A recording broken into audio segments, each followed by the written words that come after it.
ఎవరికన్నా బగ్గ కోపం వచ్చింది అనుకోర్రి, నీకు తలవాలైతే బిడ్డ అని అంటుంటారు కొందరు, లేదంటే నీకు లగ్గం అవుతుంది నీ పెళ్లి చేస్తా అని కూడా వార్నింగ్ ఇస్తుంటారు.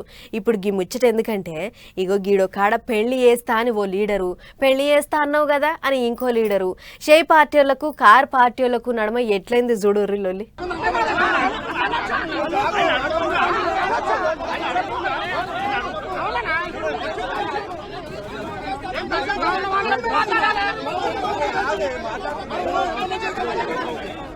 చూడుర్రి, నువ్వేం చేస్తావని ఎట్లా లడాయి పెట్టుకుంటుర్రో లీడర్లు. అటు షేయ్ పార్టీ వాళ్ళు ఇటు కార్ పార్టీ వాళ్ళు సై అంటే సై అన్నట్టే ఒకళ్ళకొకళ్ళు నూకేసుకున్నారు. పొట్టు నడిచింది వాదులాట. ఇంతకు లొల్లి ఎక్కడొచ్చిందంటే ఇక షామీర్పేట కార్ పార్టీ మండల అధ్యక్షుడు సుదర్శన్ సార్ చెప్తాడు. ఇనుర్రి, ప్రోటోకాల్ లేదు అయినా నేను ప్రోటోకాల్ గమనున్నాం, ఎందుకంటే చేసుకొని కామన్ గా ఓవర్ గవర్నమెంట్ వాళ్ళు చేసుకుంటారని. దానికి ఇక్కడికి వచ్చి నేను అట్కాంచలేను. నేను సుజన్ గానీ మహేందర్ పార్టీ చేస్తే మహేందర్ అన్నాడు ఏమని, ఆయన సుదర్శన్ కలవన్నా అంటే కలిసిన బిడ్డ నీ లగ్గం చేశాను భుజం కొట్టి ఎంతమంది లగ్గాలు చేశారు. ఆగనట భుజం మీద చేసి నీ పెళ్లి చేస్తా అన్నాడట.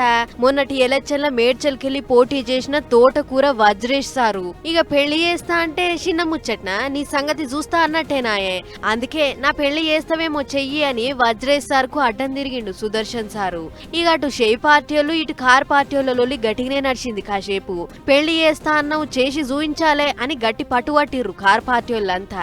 ఇంకాసేపు అయితే కొట్టుకుందరు కావచ్చు, కానీ ఎవరిలోనో వాళ్ళు గుంజుకపోయిర్రు. అంతలే పోలీసులు కూడా వచ్చి అందరిని బుద్గరించి లొల్లి బంద్ చేసిర్రు. షామీర్పేట్ పంచాయతీ ఆఫీస్ కాడ పెట్టిన ప్రజాపాలన కార్యంలో జరిగింది గిట్లా. ఆయన తోటకూర వజ్రేష్ సారు చామకూర మల్లారెడ్డి సార్ మీద ఓడిపోయిండు కదా. సారుకు ప్రజాపాలన కార్యం కాడ పని ఏంది అని అనుకునేరు. పదవిలో ఉంటే ఎంత లేకుంటే ఎంత, సొంత పార్టీ అధికారంలో ఉన్నది కాబట్టి సారు ఏడికైనా సొచ్చుకొని పోతుండట.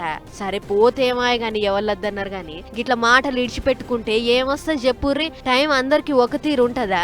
అందరు ఎప్పుడు అధికారంలోనే ఉంటారా? ఏందో ఏమో పొర్రి.